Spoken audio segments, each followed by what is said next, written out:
Welcome to the world of the Pokemon trading card game. This video will show you the basics of how to play, walking you step by step through a simple game.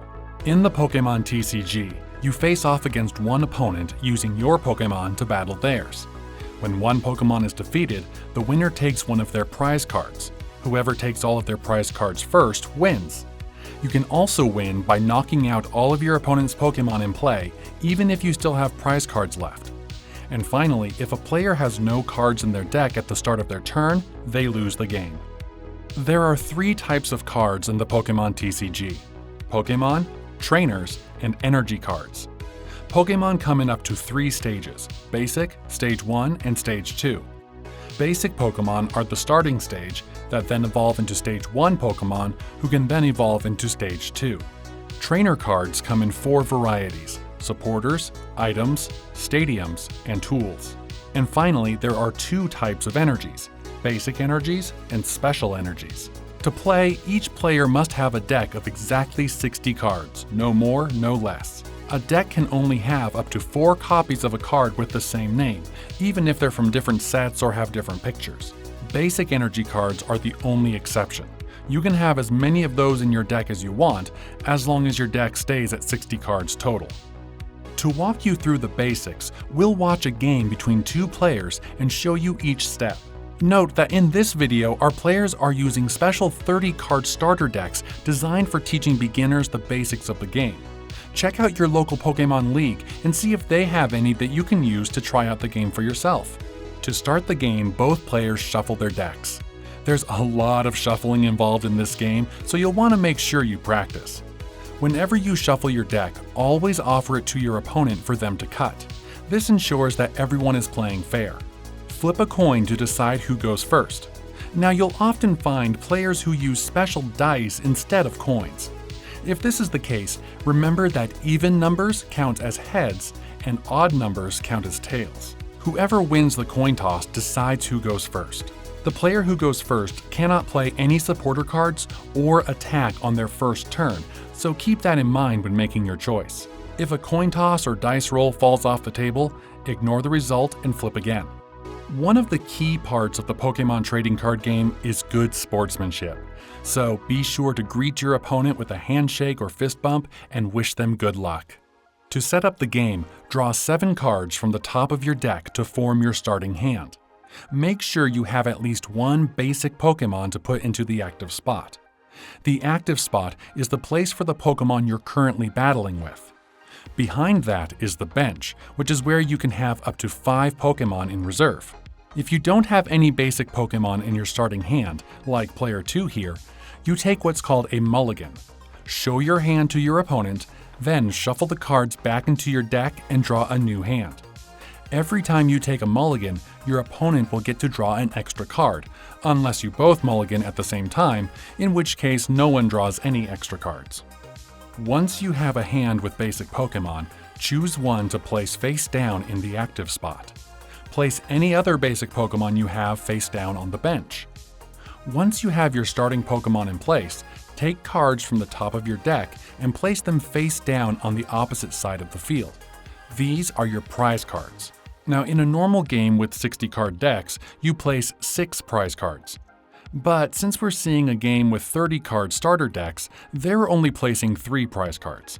You'll see that player 1 is using a die to keep track of how many mulligans player 2 is taking. You don't draw your extra cards from your opponent's mulligans until after your Pokemon and prize cards are set up and your opponent gets a hand with a basic Pokemon. In this case, player 2 took 2 mulligans, so player 1 gets to draw 2 extra cards. If you draw any basic Pokemon from those cards, you can put them onto your bench if there's room. Please note that you cannot change your active Pokemon once you're set up.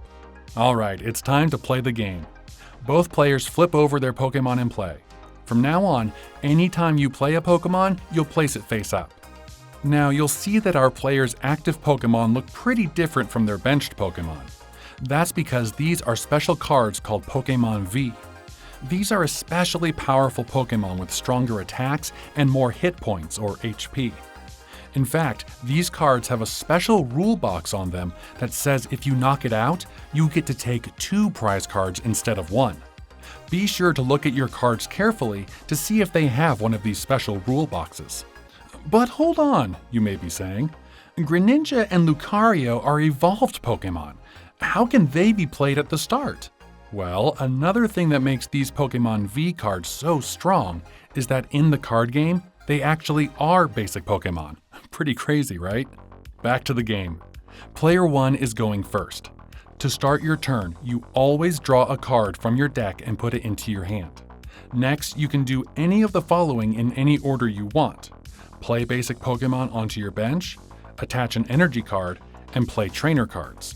Player 1 places a Carvanha onto his bench, and then attaches a basic water energy onto his Greninja V. Energy cards are super important because they give your Pokemon the power to attack. You can only attach one energy card per turn, but you can put it on either your active Pokemon or one of your benched Pokemon. To attach an energy, just tuck it a little under the Pokemon, but make sure everyone can still see that it's there. Each attack will have an energy cost, which is shown next to the attack name. In the case of Greninja V, it needs 2 energies to use its water drip attack. A water energy plus 1 more. This symbol is called Colorless, and when it's in an attack cost, any type of energy will count. For example, if Greninja had a water energy and a fire energy, it could use water drip. Now, real quick, I want to pause and address some confusion that I run into a lot when I teach new players the game. Be aware that there are some special energies that provide colorless energy. This does not mean that it's any type of energy. For example, if Greninja V had a water energy and a double turbo energy attached, which provides 2 colorless energy, it would not be able to use its Dancing Shuriken attack. It would need to have 1 more water energy in order to use Dancing Shuriken. Alright, unpause. Player 2 draws a card to start her turn and attaches a basic fighting energy to her Lucario V. She then plays her supporter card for the turn, Hop, which lets her draw 3 cards from her deck. Once she's finished doing that, she places Hop face up behind the deck to form the discard pile. After placing a Rockruff onto her bench, player 2 attacks. She uses Lucario's Aura Sphere attack, which does 40 damage to Greninja V, plus it also does 20 damage to one of player 1's benched Pokemon. Some attacks have extra effects like that, so be sure to read your card carefully. To show the damage, player 1 puts damage counters onto the damaged Pokemon. Damage counters can be special dice that show 10s, cardboard counters, or even regular 6-sided dice. If you use regular dice, count each dot as 10 damage. Once a Pokemon has taken enough damage to bring their HP to 0, the Pokemon is knocked out and is put in the discard pile with all cards that are attached to it. Attacking is the final phase of the turn, so make sure you've done everything else you want to do beforehand. Now it's player 1's turn again. He draws a card to start his turn. He plays an item card called Great Ball. This lets him look at the top 7 cards of his deck and pick a Pokemon from there to put into his hand.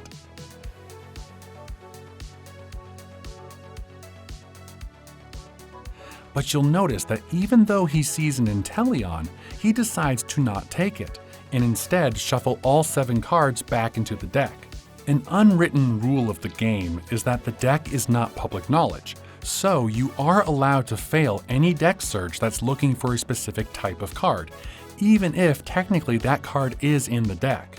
The only time you can't fail a deck search is if a specific type of card is not mentioned on the card that's letting you search your deck. For example, Teammates says to search your deck for up to 2 cards, so you have to take at least 1 card from your deck. After shuffling his deck from using the Great Ball, player 1 then plays an Evolution Incense to search his deck for an Evolution Pokemon and get a Drizzile. Now, this time before shuffling, he plays Sonia, a supporter card that lets you search your deck for either 2 basic Pokemon or 2 basic energy cards. You'll often find that players will wait to shuffle their deck if they're playing back-to-back deck-searching cards as a way to save time and have that much less wear and tear on their cards. If you choose to do this, make sure you're clearly letting your opponent know what you're doing so no one gets confused as to what's happening. After getting 2 water energies from his deck, Player 1 evolves one of his Sobble into Drizzile. To evolve a Pokémon, you simply place the next stage card on top of the Pokémon you're evolving. Be sure to pay attention to the box in the upper left corner that shows a picture and the name of the card the Pokémon evolves from. When a Pokémon evolves, any damage counters do stay on the Pokémon, but all other effects and status conditions are removed. Player 1 now uses Greninja V's Water Drip attack for 40 damage onto Player 2's Lucario V, ending his turn. Player 2 now evolves her Rockruff into Lycanroc, and her Machop into Machoke. You can evolve as many of your Pokémon as you want during your turn. However, you cannot evolve a Pokémon on the turn it was first played or on the turn it was just evolved. So Player 2 will have to wait until her next turn to evolve her Machoke into Machamp. After attaching a Fighting Energy onto Lucario V and using Potion to heal 30 damage from it, Player 2 plays her supporter card for the turn, Shauna, which lets her shuffle her hand into her deck and draw 5 new cards. Remember, whenever you shuffle your deck, always give your opponent the option of cutting before you draw any new cards. Player 2 places another Machop onto her bench and plays a Great Ball. Unfortunately, she doesn't find any Pokémon, so after shuffling her deck, she attacks again with Lucario V's Aura Sphere, doing another 40 damage to Greninja V and 20 damage to Player 1's Drizzile. Alright, now it's Player 1's turn again. He evolves one of his Carvanha into Sharpedo and his Drizzile into Inteleon. Then he attaches a third Water Energy onto Greninja V and attacks with Dancing Shuriken. This attack requires you to flip 3 coins, and the attack will do 80 damage for each heads. Player 1 gets very lucky and flips 3 heads. That's 240 damage to Lucario V, knocking it out. Player 2 discards Lucario and the energy cards attached to it, and Player 1 gets to take 2 prize cards because of the V rule printed on the Lucario. Before starting her turn, Player 2 promotes Lycanroc to the active spot. Once she's done that, then she can draw a card to start her turn. She attaches a Fighting Energy to Lycanroc, evolves Machop into Machoke, and her other Machoke into Machamp. Then she attacks with Lycanroc's Rock Throw for another 40 damage onto Greninja V. Player 1 draws to start his turn, attaches a Water Energy to his Inteleon, and then attacks with Dancing Shuriken. The first flip is a heads, but the second flip rolls off the table, so it has to be redone. The redo comes up tails, and the final flip comes up heads. So Greninja V's attack does 160 damage, knocking out Lycanroc. Player 1 takes his final prize card, which means he wins the game. There you go. Those are the basics of how to play the Pokemon trading card game. There's more to learn, but that should get you a solid start on your journey as a Pokemon trainer. Be sure to check out the next video in this series and learn the rest of the game. If you're ready to start battling other trainers, check if your local game store has a Pokemon League where you can meet other Pokemon fans to battle and trade with. There's a link to the Pokemon event locator in the description to find a Pokemon League near you. Thanks for watching.